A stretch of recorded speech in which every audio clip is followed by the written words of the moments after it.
At Arizona State University, we're bringing world-class education from our globally acclaimed faculty to you. Ranked #1 in innovation for 10 consecutive years and #2 among public universities for employability, ASU isn't just ahead of the curve, it's creating new paths to success. Earn your degree from the nation's most innovative university. Online, that's a degree better.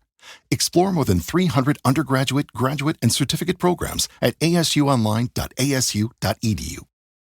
Taxes was taxing. Now taxes is relaxing when you file for free. I can file for free? TurboTax Free Edition. Roughly 37% of filers qualify. Simple Form 1040 returns only. See if you qualify at turbotax.com/free. I can file for free.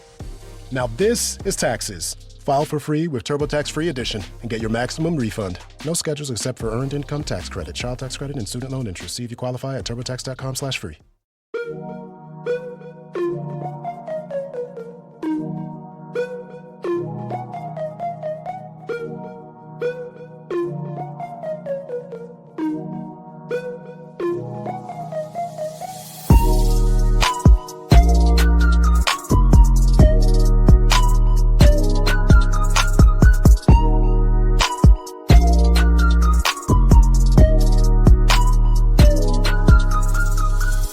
Hello, everyone. Welcome back to another episode of Second and Saints. John Hendricks alongside Ross Jackson.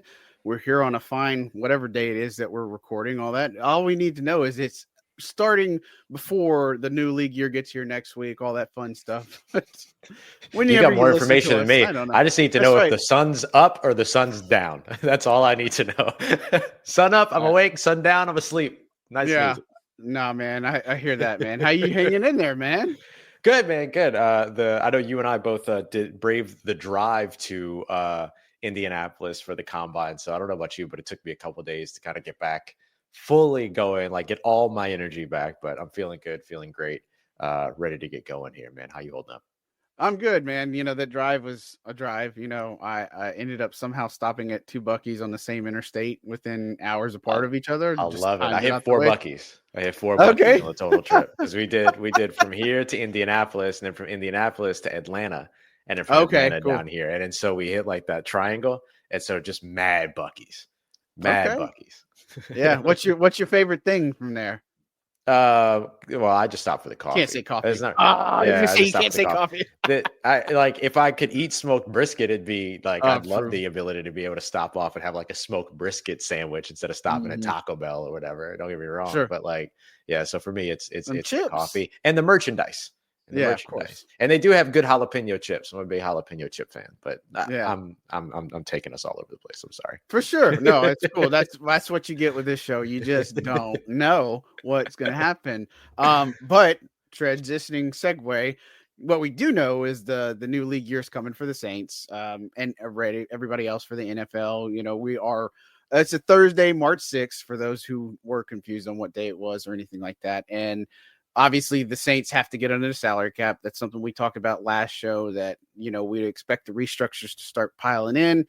You know, the team releases Jamal Williams. Not really surprised there. That's something we probably all saw coming from a mile away. Then they restructure Eric McCoy, freeing up some cap room.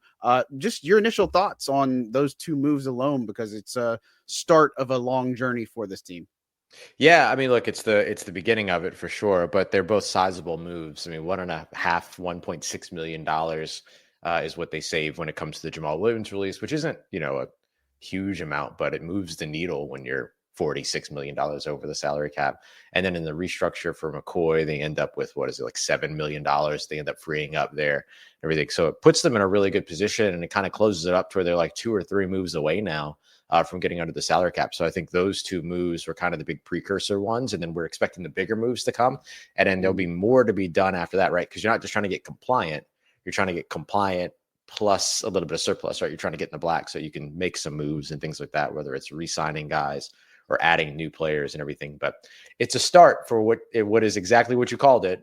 Still a long road, but I think they'll probably end up getting there pretty quickly with just a few moves left to be made to get where they need to be. Yeah, and everybody's got to remember that they're working to try to get back towards like middle managing of the cap and stuff like that. And of course, there's a lot of things that go into it. When you do restructure, you are pushing a lot of things down the road. And all this other stuff. Like everybody understands that. And look, you said, Jamal Williams, that might not set the world on fire as far as money goes, but that's a player like a Lucas Patrick. That's like a Oli Udo or somebody like a veteran, maybe in a Kellen Moore system or a Brandon Staley system or something. Yeah, Will Harris is a great one that you might be able to pick up in free agency. And of course, we expect the Saints to be pretty active. Now, active in the sense of, are they going to go gangbusters and sign every big name that's become available? No, but that's kind of the rumor is like, hey, so-and-so is available.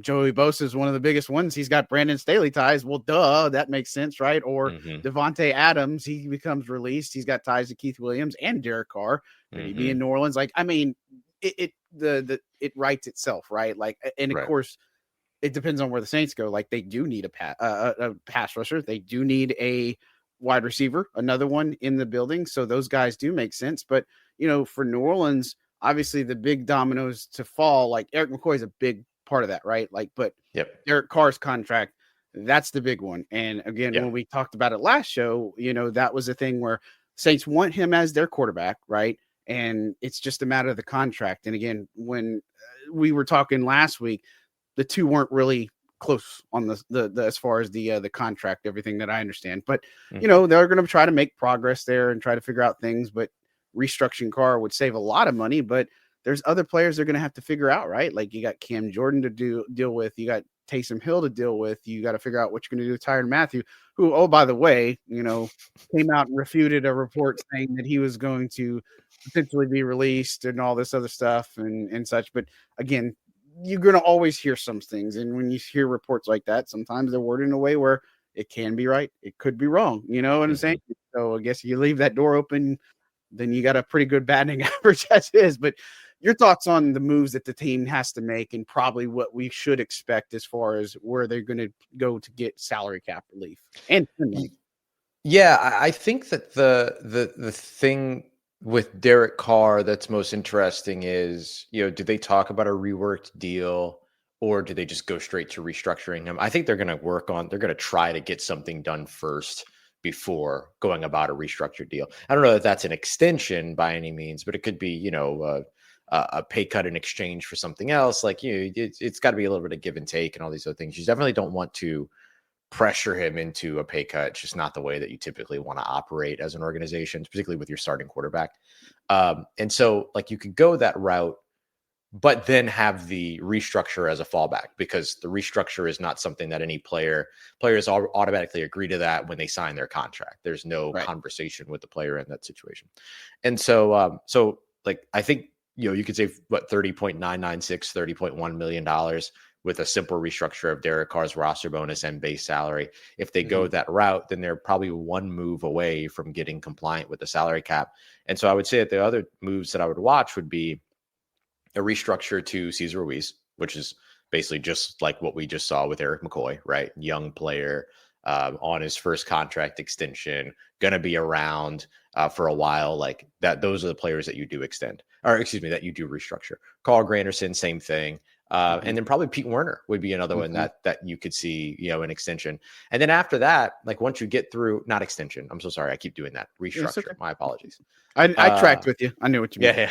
Yeah. After you get through all those restructures, and then after you finish those conversations with Cam Jordan and Taysom Hill's people about, potential pay cuts and everything like that, you do have veterans that you can move on from. But I think the Saints are going to be in a position to where once they do all of those things, you're really only making cuts because people either fit or don't fit in what you're doing next, or their contract value isn't comparable to what their role would be in the future. I think it would be less about cutting players in order to shed salary more than it is cutting players in order to shed role, right? To make a roster spot available for a player to come in and hold a role that's more in line with what it is the Saints are doing on the offensive and defensive side. So there's a few names that come to mind there, but I think that's an important kind of piece of context that, if you start seeing veterans get cut, it's probably less about getting under the salary cap and more about, just what is their expectation for these players in 2025.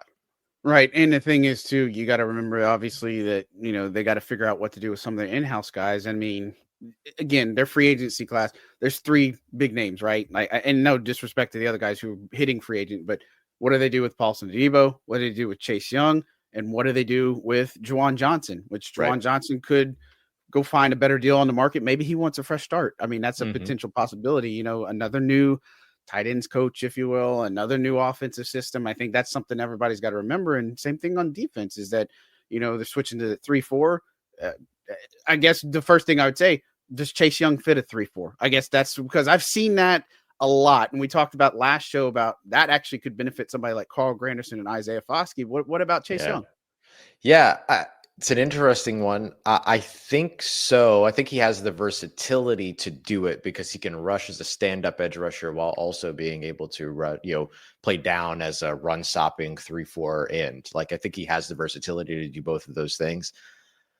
I just don't know. I don't know if the production is worth the extension. Like, if you were to do that or the re-signing, I think like that's the thing that's really my biggest concern. You know, he felt like he rushed the passer better than he ever had in his career, was one of the quotes that he said during his time here in New Orleans. And look, he was a top 10, probably even top 5 pressure guy in the league at his position, depending upon whose metrics you're looking at. But 5.5 sacks, like there's a big difference between pressures and sacks. And I know that like we can't make everything about sacks, but somebody's, if anybody's going to be the double-digit guy, it's the guy that's playing that position.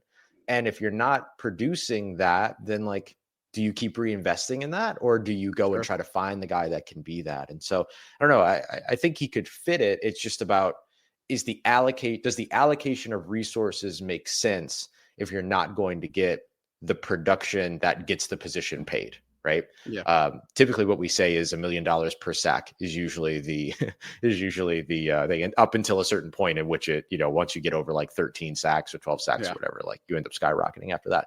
But, a $5.5 million deal, is that really what you're going to get with them? I don't know. I don't think so. So you might as well just, see what happens. And if it works out, then it works out. But otherwise, I think you can find talent to continue to replenish that position. Yeah, and look, make no mistake about it. Again, last show, they do want to bring Paulson, Adebo, and Chase Young back. Like, I know that they want those guys back in the building, but again, you look at Paulson, Adebo's market, I think his best fit is to stay in New Orleans. But a team, if he does want to, again, another one that's a fresh starts, want to try something different, what is their vision there? Does Brandon Staley want to use Alante in the slot and put Kool-Aid on the outside? Or does Kool-Aid go in the slot and then Paulson's their number one corner, quote unquote. And, I know fans kind of one way or another on Paulson as far as it goes. I think his physical play and stuff, like everybody points to him in the Falcons game, all that stuff. But look, I think he has a home in New Orleans. It's just, what is his market? And I remember writing about that recently and just kind of saying, using some players last year. And I think that you could probably swing maybe not a long-term deal, but maybe a 2-year deal for him and maybe get it into that $10 to $13 million range. That way he can still get another contract after this one. So I think that's a lot of times what you see a lot of these guys do, 1-year, 2-year deals, because, okay, they got a little bit there. Now maybe they're trying to secure the bag a little bit later. And that could happen. Look at what happened with Zach Bond. So what are your feelings on Paulson Adebo? Yeah, I'm right there with you. And it's funny because Paulson's also one where like I could see him going out there and commanding 7-8 million. You know what I mean? Like I could see there being a market for him on that, because that femur injury is so rare. Yeah. And it's one of those injuries that like every person that I've talked to about that injury has been like either inside the facility, outside the facility, has been like, yeah, it's just kind of one of those injuries where like once that's surgically repaired, it's stronger than it was before. And it's not really like a risk of re-injury situation, Yeah. And so it makes it really challenging to project what's going to happen with him. But I think you're right. Like, I think that he ends up being a player that could take a more cost-effective deal to stay in New Orleans, go out there, perform once again, because I mean, if he plays a full, let's call it 15-game season in 2025, he's going to put up numbers. Like, he's going to do well. He gets interceptions. Like, didn't he finish the season still tied for interceptions on the team with 3? Him and Tyron with 3, if I remember correctly. Something crazy. Yeah. And he played like half the season. Yeah. And then he's nuts. got like, he's always at the top of the NFL when it comes to things like forced incompletions and pass breakups and things like that. Like the dude produces, like, yeah, he gets flagged, but you got to wonder if he gets less flags in a different jersey. everything like that. And so, like, does he want to figure that out in 2025, or does he want to come out here back to New Orleans, do what it is that he knows that he can do? It will be a new system, so that might factor in too. But ideally, I mean, Brandon Staley still wants physical man corners on the outside that can, transition to zone, that have the smarts, that can pattern match. And Paulson Adebo's wide receiver experience can give him that. Like, I think he'd still be a good fit. So yeah, if he wants to show up in New Orleans again and play well and then potentially, hit the market next year, that works for him and it works for New Orleans, because that's a potential 3rd round compensatory pick in 2027 in that case. So like, it's all in exchange. Yeah, and of course they got new coaches on that side of the ball. No longer, Joe Woods and Marcus Robertson, but Terry Joseph comes in there. Mm-hmm. I don't know. It's just one of those that you start looking at some of the ties and look at some of the things. What could happen? Could some people follow? Like Seattle's an interesting one. I think they're fascinating because they got the new offense coming in like Saints, and then they move on from Tyler Lockett, and now DK Metcalf wants out in the trade, and there's no way in hell they're getting a 1st and a 3rd round, and him getting like a $30 million contract and all that. Look, there's too much. There's too many wide receivers on the market, in my opinion, and that's fair. Coming up in the draft that to say, okay, I feel good about taking my chances or rolling the dice and getting something, but some team will trade for him. I just don't think they're going to get the 1st and 3rd that they want. Yeah. The thing that makes me think that like the 1st and 3rd is possible is that was the AJ Brown trade. And that was on draft day when draft picks are at their highest value. And Tennessee, fumbled the bag on that, drafting Traylon Burks to try to immediately replace AJ Brown, who they had just traded away. Like, what a move. And stuff. And so my thing is, okay, I see that DK's a little bit earlier than AJ Brown was at that time, a little bit older than AJ Brown was at that time, but I can still see a team being willing to do it that feels like they're that piece away and everything like that. So like, it could be a way that they go, but yeah, the wide receiver market. And then you think about like a 1st and 3rd round pick. Like the game that I played on Locked On Saints was, would you rather give up a 1st and 3rd round pick to get DK Metcalf, or would you rather spend a 1st round pick on Tetairoa McMillan out of Arizona and then a 3rd round pick on like Travion Henderson, the running back out of Ohio State? Like, I'd take the latter 15 times out of 10. DK Metcalf is elite, really, really good player. It's not about him being a good player. It's about like, what's the best uses of assets for this team in its current NFL life cycle, both draft assets and, financial assets. Well, and of course, think about this. Chris Olave's on the final year of his contract. Exactly. I don't know if they're going to do 5th year. Rashid Shaheed, his contract, another one. Like you think about the future in some aspects, and I get it. The Saints would be like, "Oh, we're not really thinking about the future." Well, yes, you are. You are thinking about some of that stuff because that is in the back of your mind. And so, look, I'm with you. I'm glad you mentioned Travion Henderson because he was one of my guys in my last 3-round mock. I love Travion Henderson. I could see it, and some people were getting on me like, You're talking about this, and you're not getting any defensive tackles or anything like that, or guys on the end. I was like, this is just a 3-round mock. It was just 3. Yeah. Like, there's 7 rounds, y'all. Calm down. Right. Like all the players are gone. There's no more good players left after that. But, I went with Tyler Warren, the 1st pick. And then, I moved it over to Jahad Campbell. And then I went to Travion Henderson. And so it's kind of like where and then Campbell. Yeah, so I feel like there's ways you can do it. And again, having those picks in the top 150, it depends on where New Orleans figures out where they want to be in this entire scheme, right? Like they say they want to compete. I think they got to draft and develop. I think the development has been something they severely missed in these past several years. And again, hopefully they don't have a situation where an Isaiah Foskey learns it too late and goes to another team and becomes the next Zach Bond. I mean, I think that's a possibility potentially, but there's a lot to figure out there. I mean, maybe he doesn't, but again, you just don't want to have that. But I'm with you. I take the picks. It helps your salary cap situation out. I think you've got some things there. I'd be happy with an Olave, Shaheed, Teddy or McMillan wide receiver. I'd love Emeka Egbuka too in there. Another Ohio State guy. 100%. Or you go down, you can still get somebody really good on day 3. Day 3. There's still good people in day 3. And look, you mentioned Traylon Burks. A 1st-round wide receiver is not a guarantee. Nothing is guaranteed with anything. Like, look what Michael Thomas did. All those guys that got picked before him, then he gets picked. He's the one that outshines everybody combined. You know what I mean? So it's just like, I don't know. That's always the fun part is that, you draft mock season. It's like, okay, let's see what they do in free agency. And even in free agency, they can still address some needs and still go to the draft well. But man, it's going to be fascinating to watch. Yeah, I can't wait. This is one of my favorite times of the year, is like watching all this, getting to the draft, all of this stuff. Like just that, like it's fun to be in a situation to where like everything is hypothetical. You know what I mean? Like, oh, hypothetically, this is great.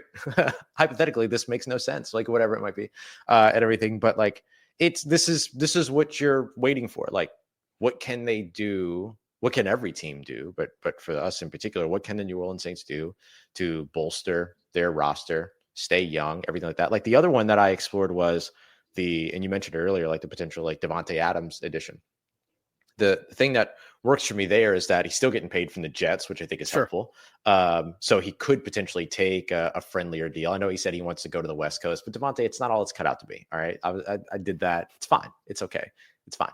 But like the ability to be able to come back to guys that he knows, like Derek Carr and Keith Williams, I think a lot of people think that he's just going to kind of mindlessly follow Aaron Rodgers. I can't imagine why you do that unless it's also following Aaron Rodgers and getting to the West Coast. Let's say Aaron goes to some West Coast team for some reason. I don't know. Like that could be a thing. But outside of that, I don't know. And so the funny thing about it is like when it comes to the idea of getting younger, signing Davante Adams is a better way to get younger because you're preserving your draft picks, which allow you to get younger. Even though trading for DK Metcalf would technically be getting the younger of the two, you're giving up two young potential players in order to do that. So you're actually hampering yourself in your ability to get younger by going after the younger guy than to go after the older proven guy. You know what I mean? And stuff like that. So like it's such an interesting balance of this or that when it comes to the NFL offseason. So it's always a fun time. Right. And again, maybe Davante Adams is somebody that they look at. I mean, it might have conversations, right? Like that's the thing is the ties there. Maybe they have some visits, and visits don't necessarily mean that they're going to sign them or anything like that. But, explore some interest, feel them out. What do you want in your career? What is the thing that you're trying to do? I mean, there's just a lot of things that you can look at. I mean, Keith Williams probably call him up and be like, "Hey, man, what's your thought process?" And then they might be working out right now. Like we don't know. Like they just don't know. They work together in the off seasons. Yeah, yeah. And if I'm Davante, I'm in no hurry either. Is the other thing. Like I'm not worried about showing up to your rookie mini camps or to your mandatory mini camps or your OTAs. Like I'll sign a contract, go into training camp, and then get ready to ball out in 2025. Like I'm in absolutely no hurry. I want to see how your draft class goes. I want to see who else you offer because I don't want you to sign me and then I show up and then you draft the guy that ends up, potentially threatening my playing time, especially in the twilight of my career. I want to be on the field. So I'm not saying that he will wait, but if I was him, I'll wait until after training camp or until training camp to even worry about signing a deal, or I'd be willing to, unless the right opportunity shows up. I guess I should say it that way. Yeah. I mean, and again, somebody like Michael Thomas comes to mind. Like, I think that could have been, he maybe could have landed on playoff team. He's not. I don't know if Michael Thomas is going to play football ever again. You know what I'm saying? Yeah, it's a shame, but it's a crazy situation to be in, and so again, there's always those guys that join you right before training camp, the guys who just probably won't sign in the peak of free agency, but free agency is ongoing. It's not like, oh, we just got these first few days and then free agency is over. It's still ongoing through the rest of the NFL season, and so it'll be fun. You're a startup founder. Finding product market fit is probably your number one priority. But to land bigger customers, you also need security compliance. Obtaining your SOC 2 or ISO 27001 certification can open those big doors, but they take time and energy, pulling you away from building and shipping. That's where Vanta comes in. Vanta is the all-in-one compliance solution helping startups get audit-ready and build a strong security foundation quickly and painlessly. Vanta automates the manual security tasks that slow you down, helping you streamline your audit. The platform connects you with trusted experts to build your program, auditors to get you through audits quickly, and a marketplace for essentials like pen testing. So whether you're closing your first deal or gearing up for growth, Vanta makes compliance easy. Join over 8,000 companies, including Y Combinator and Techstar startups who trust Vanta. For a limited time, get $1,000 off Vanta at vanta.com/simplify. That's VANTA.com/simplify for $1,000 off. Juwan Johnson, let's move to him. Yeah. A lot of things have been said. A lot of stuff of where he could go, what he could do. is it time to maybe just move on for both parties, or is it something where maybe they can find a home for Juwan Johnson in this new Kellen Moore offense, because he does need a tight end, and he might be the only healthy one they have outside of Dallin Holker. Bingo. That's the thing for me, is like, what's his role? What's the contract look like? How do those two things compare? You've got Foster Moreau coming off of injury. You got Taysom Hill coming off of injury. And then behind those guys, you have question marks, right? Dallin Holker, we believe, is very talented, but they haven't put him on the field a ton, so we don't really know. Traylon Welsh and Michael Jacobson have been great practice squad guys. We don't know what they look like out on the field and regular season action and all those other things. And so, re-signing Juwan Johnson, if cost effective, is not a bad decision, because it doesn't preclude you from being able to also add more talent at the position. It's just that what we know is that the Saints, I think you and I probably heard the same things, that the Saints want to address tight end probably more than once this offseason. Yeah. And so with that being the case, what's the contract value for a Juwan Johnson, which is going to be dictated by other teams' interest in him? And based on that, how willing are you to pay him, even though he might not be your top option? Because by the end of the draft, you might have a new top option, a Mason Taylor out of LSU, a Harold Fanning out of Bowling Green, Tyler Warren out of Penn State, Aronde Gadsden out of Syracuse. Like, there's all of these really Hunter solid Helm, Texas. Yeah, right. And and these are all day 1, day 2, and day 3 guys. As long as Gunnar Helm's ankle's feeling okay. I feel so bad for him, man. That was sucks. Bizarre, right? That stinks. Yeah. Good for him, though, running it. Right. And like, clearly he'll be fine by the time of the season. Sure. It's just a sprained ankle. He'll be okay. But like, geez, that stinks. You know what I mean? Mm-hmm. But anyway, you can't pay him a competitive salary and then go and draft somebody to play above him. You know what I mean? So you gotta be understanding of what your holistic plan is at the position. And so a lot of it's going to be dictated by who else is interested in what they're willing to pay him, I imagine. Yeah, and guys like him, Chase Young, they have void years on their deals. So they're even if they go somewhere else, they're still going to get paid by the Saints. Like, I think Chase Young's contract goes through 2029, maybe even 2030, if I'm not mistaken. But same thing with Juwan. His contract goes a little bit longer. I mean, there's a chance that they could re-sign him, but there's a chance that they're just going to get stuck with more dead money. And again, it depends if Juwan wants to move on. Again, there's another offensive system. There's another tight end coach you got to work with. And I think that's something to think about when it comes to Juwan, and it just depends. Like, they got to get production from the tight end group, and they just haven't in the past few years, whether it be through injury, whether it not be playing Jimmy Graham right, and then just putting him in for like 5 snaps the entire year and he only catches touchdowns. Like, it's really bizarre to me, but that's one area where I would just love to see the Saints finally find an answer. Like, I'm not saying they have to have a George Kittle or Travis Kelce or, somebody like that, or a Brock Bowers, all this other stuff. Like, but get somebody who has that upside, like a Jonnu Smith from Miami, what he was able to do with Miami's offense this last year, somebody in that realm who can put some production together. And look, this isn't a good free agent tight end class. There's a lot of names, but there are also a lot of older names. You know what I mean? Same thing with the offensive line market. A lot of good names out there, a lot of old guys, right? Like, and I say old in terms of 30 and up, and I'm old NFL myself. Old. So, NFL old, quote unquote. But, it's just this time of year, there's so many names that hit the market. And, are you chasing past glory with some of these players? Are you chasing the name? Are you chasing whatever the case may be? And it doesn't always end up working the way you think it will. It's the really tough balance of, I want to pay the player for what I think he'll do, not for what he's done before. And it's really hard to do that in free agency when you're signing somebody that's coming over from another team, because you have to project what they did in a different system, in a different team, with a different quarterback, in a different environment, with a different play caller, all this other stuff, different opponents, everything like that, different division, yada, yada. And try to say, okay, how does that work for what it is that I want to do? And so how much am I willing to pay? That's why so much of free agency is really kind of off of, well, how much are you being offered elsewhere? And am I willing to do that? You know what I mean? And so I think a lot of teams, and I think the Saints are included in this, oftentimes will set a price before they know the name, right? This is what we like to pay for this, for who we're going to rely on to do this. And whoever that person is, if they're willing to say yes to that, then great. If they're not willing to say yes to that because they're getting offered somewhere else, see ya. And I think you see that around the NFL, like the whole Matt Stafford trade thing. The entire Matt Stafford go out there and seek a trade was go out there, seek a trade, find out how much they'll pay you on an extension, come back to us, tell us what that number is, and we'll tell you if we'll do it or not. Like that's really all that was. That was letting other people negotiate his extension with the Rams. And that's a wise move because it's effectively the open market.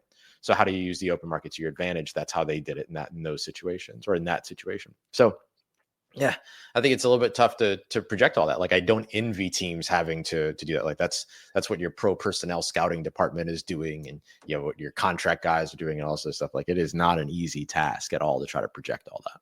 Right, and of course Monday the legal tampering period opens, and what that means is that teams can enter negotiations with agents, but there is no visits, there's no communication with players, which, let's face it, I feel like that's just a surface level thing. But, that could be a situation with Juwan, though. Like, hey, what is, time machine. I did very heavy air quotes during all that. But I mean, with Juwan is like, look, we want to have you back. We understand. Go see what these other teams are looking, because we know you're going to be a hot commodity on the market. Come back to us. Let's see if we can work something out before free agency. And it's a quick turnaround. Maybe same thing with Paulson. Maybe same thing with Chase Young. I mean, if I'm a player, I'm trying to figure that out and see what's going to happen. Chase Young is going to get paid money, right? Like that's just how pass rushers go. And I mean, you just had a big contract extension for, some of these guys and stuff, like Saquon getting a bag and Zach Bond getting a bag and stuff. And so again, there's going to be, and then pass rushing market is going to be crazy because there's a lot of guys that are going to want to get paid too, because they've seen some of the recent deals, and that dictates the market as well. So I don't know how that can work out, but I see that as a realistic play. New Orleans will be in that space. Again, we expect them to be active. What that means is it doesn't mean that they're going to sign all the top 5 names that everybody says, oh, well, this player, he did one thing or he did those things. That's the team, Saints are the team that's going to definitely sign him. Doesn't work that way. Right. Like it might work on Madden, but it doesn't work on this. You know what I mean? So it's just how it rolls. Yeah, 100%. If I'm the Saints, I'm focused on finding a new starting left guard in free agency. I'm willing to spend my money there. And then I'll 1 year, 2 year contract my way through the rest of free agency. Like they have a 90-man roster to fill. They're going to add players. Remember, only the 51 highest paid or highest cap hits actually count against the salary cap. So after a certain point, you can start adding players that don't actually impact your salary cap. And so, or impact it by like hundreds of thousands of dollars as opposed to millions and millions of dollars. But like if this is pie in the sky, but if they do go the route of restructuring Derek Carr, they become a little bit more players in free agency because they'll have more money in order able to spend. And if a guy like Mekhi Becton becomes available, because the Eagles paid Zach Bond, they paid Saquon Barkley, they got to decide if they're going to pay Mekhi Becton, if they're going to pay Milton Williams, they're going to pay what is it, Brandon Graham, I think is the other one. Like there's other players they got to kind of figure out, like what are they going to do in all those situations. Like one of those guys might walk. Whichever one of them walks, I'm going after. But if it's Mekhi Becton in particular, like I want a new starting left guard, I'm going to go get a guy that I know can do that. And that did it in my new head coach's, system. If I'm Mickey Loomis, you know what I mean? So like, I could see the Saints going out and doing that. And then, here's a 1 year deal for this receiver, a 1 year deal for this linebacker, a 1 year deal for this defensive tackle, like whatever it might be, everything like a Tier Tart $2.5 million deal, like kind of a thing. Like you don't have to break the bank elsewhere in order to be able to do it. So I think they'll be active 100%, but which could mean, more deals get done than maybe last year. Maybe a bigger deal gets done than maybe last year. But I agree with you. They're not going to be out here, tossing dollars or anything like that. Like they're going to be very fiscally responsible in terms of how they go about this, because they want to get back to, I think they're going to operate at a deficit just about every year. Like that's what they want to do, but they want to get to a place where they can operate at a deficit that's more manageable than what happened after the COVID year. Yeah. And look, in talking to Kellen Moore, he stressed the trenches a lot, right? Like both sides of the ball, the trenches. So again, a left guard has to be that priority. I'm not drafting an interior offensive lineman with first or second round pick. I don't like that thing. No. If it was a tackle, a future guy who's going to start 5 to 10 years, like what they got in Taliesin Fuanga, sure, that makes 100%. Sense, or Olu Fashanu, some of those guys. But I'm not using it on an interior offensive line. You can go on to lay it well into day 2 or early day 3 and address that, and it'll be fine.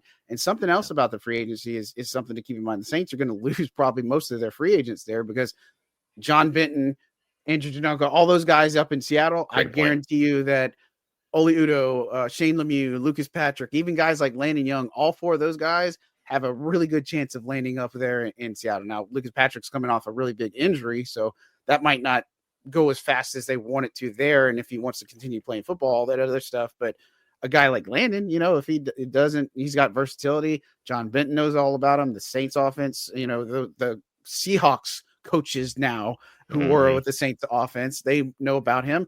That could be easy, move for them as well. But the Saints, I'm looking at their interior offensive line depth, it's not there, right? Like you've got Eric McCoy, you've got Cesar Ruiz, who we know he's coming off of a down year, but they believe a lot in Cesar and the play he can put out on the field. And maybe Brendan Nugent's return will help with that as well. But, outside of that, you have Nick Saldiveri, who had some injuries that dealt with. He looked like he was going to be this team's starting left guard.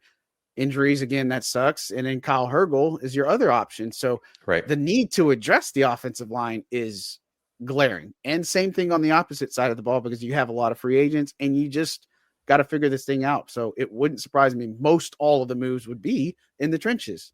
Yeah, it would. Yeah, I'm right there with you too. Because really, you want your starting 5 plus 3. Like you want 3 guys that you can trust to kind of move in and out and play different positions and everything like that, and be your depth. Especially the Saints. Right. Yes. Yeah. As they're trying to figure out their injury situation and all that kind of stuff. Like ideally, they're in a better situation with that in 2025 with Wrath and everything. But I don't know. I don't know if you can expect that to really all turn around in just one season. You know what I mean? Yeah. Like, is there remnants of it, even if it's improved? So I think you want your starting 5 plus 3. On the defensive side, you're still going to want a rotation on your defensive line because you're trying to outlast offensive linemen throughout a game into the fourth quarter, into late downs, all those other things. Like you're still going to want that. And so I think there's going to be a lot of investment continuously in the trenches, and we'll see if there's changes in those trenches too.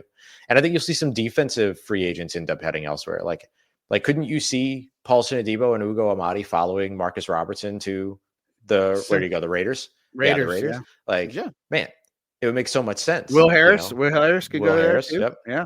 I mean, it would make sense. Yeah. So I think there's some of that to consider for sure on both sides of the football. Yeah. And again, we're in such a short time crunch now. And, with it being Thursday, March 6th, the new league year starts on March 12th. And so in the next several days, it's going to be busy, right? Like you're going to get more restructures. You're going to see more players get released. You're going to see more of those guys that you're like, man, I didn't realize, like the Joey Bosa thing caught me way off guard. Maybe I just don't follow the Chargers enough in some aspects. I didn't know necessarily that was going to be a direction they go or a possibility, but him becoming available, just really kind of one of those shocking things. The same thing with DK Metcalf being a guy that's open. Tyler Lockett getting released. That's not really that surprising. Hunter Renfrow saying he does want to play football this season, contrary to popular report that came out there. That's interesting too. So I don't know. It's a good time for the football world, but a lot to work to manage and to really, frankly, keep an eye on. Yeah. We'll see. I think there will be surprises, and there will be surprises in New Orleans. I'm curious to see what those surprises are. Are they surprises in the detriment of the Saints, or are they surprises in the benefit of the Saints? But I think it's going to be a very entertaining offseason, and I'm glad that we get to do this. Absolutely.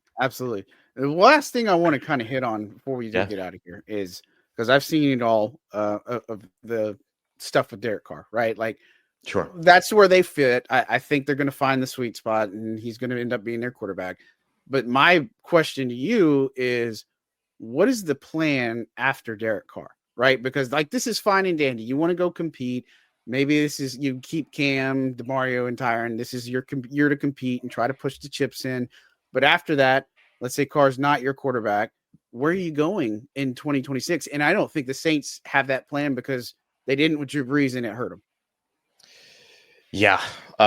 Ain't that the truth? So I would imagine, based on the construction of the roster, based on the structure of the coaching roster, right? The coaching staff, that they're going to be interested in developing a young quarterback. Now, does that development start with Spencer Rattler in 2025 and then continue on, or does that development get underway in practice in 2026? I don't know. But the reason why that I feel that way is former quarterback in Kellen Moore, former NFL quarterback in Kellen Moore, former NFL quarterback in Doug Nussmeier, former NFL quarterback in Scott Tolzien. That's your head coach, your offensive coordinator, and your quarterback's coach. Typically, when you do that, you're saying something. It's what the Panthers did. It's what the Texans did. Well, not what the Texans did. I'm sorry. But we've seen it with these other teams that have been trying to like develop and get a lot of development out of their young quarterbacks.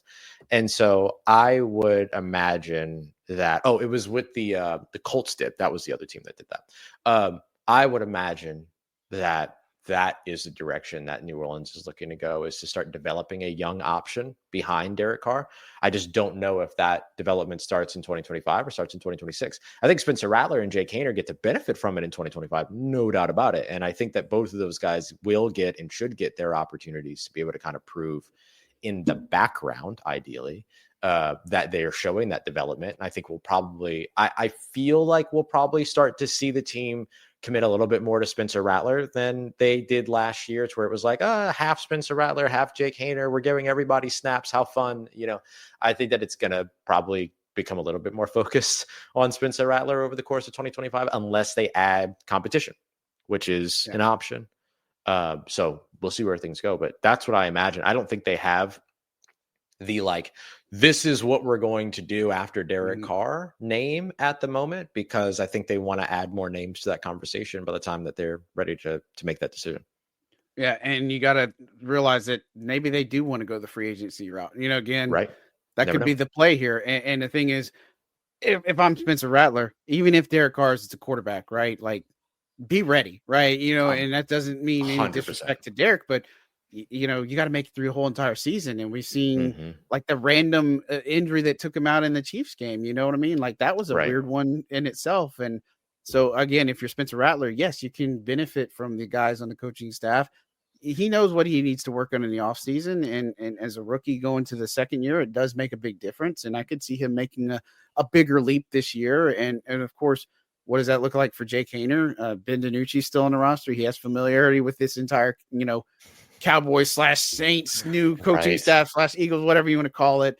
And so I think that's obviously another thing to keep an eye out on. But again, for the Saints fans, I just want to know what the plan is. Like, I'd be like, okay, we don't want to be left the same thing in limbo, because the team did not prepare for life without Drew Brees, right? Like, they just didn't. And they could say they did. They could say, this other stuff, but there was nobody that could jump in. They thought that said, well, we just have free agents that can pick up where Drew left off. But, it just didn't work out. And I don't want to see that happen, because you could make some progress this season, but then you can regress the next season if you don't have a plan in place. And 100%.